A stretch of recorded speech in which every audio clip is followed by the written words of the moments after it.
లక్ష్మీదేవికి ఇష్టం లేని పనులు. శుక్రవారం ఇంటిలో మాంసాలను తినడం, మద్యాన్ని సేవించడం చేయకూడదు. మంచంపై కూర్చుని భోజనం చేయకూడదు. శుక్రవారం ఇంటిలో పూజ చేసుకోకుండా ఉండకూడదు.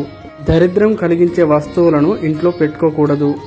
ఉదయాన్నే ఇల్లు వాకిలి శుభ్రం చేసుకోలేకపోవడం, ఇంటికి వచ్చిన బిచ్చగాళ్లపై అరవటం, వాళ్ళపై కోప్పడటం వంటివి చేయకూడదు.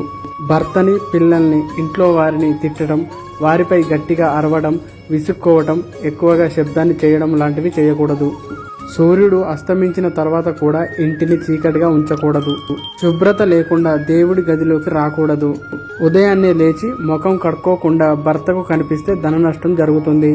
తడి బట్టలతో భోజనాన్ని చేయటం వల్ల దరిద్రాన్ని తెచ్చిపెడుతుంది. తదియ నాడు దొండకాయను తినకూడదు. తనకన్నా పెద్దవారిపై చేయి చేసుకోకూడదు. గుమ్మంపై కూర్చోవడం, అలాగే గుమ్మాన్ని తొక్కడం లాంటివి చేయకూడదు. పూజ చేసే వారిని అవమానించకూడదు. ధనాన్ని ఉత్తరం వైపు ఉన్న గదిలో జాగ్రత్త చేయడం వలన కుబేరుని ప్రీతిని పొందగలరు. ఓం శ్రీ మాత్రే నమః. ఈ వీడియో కనుక నచ్చినట్లయితే లైక్ చేయండి, షేర్ చేయండి, ఫాలో చేయండి.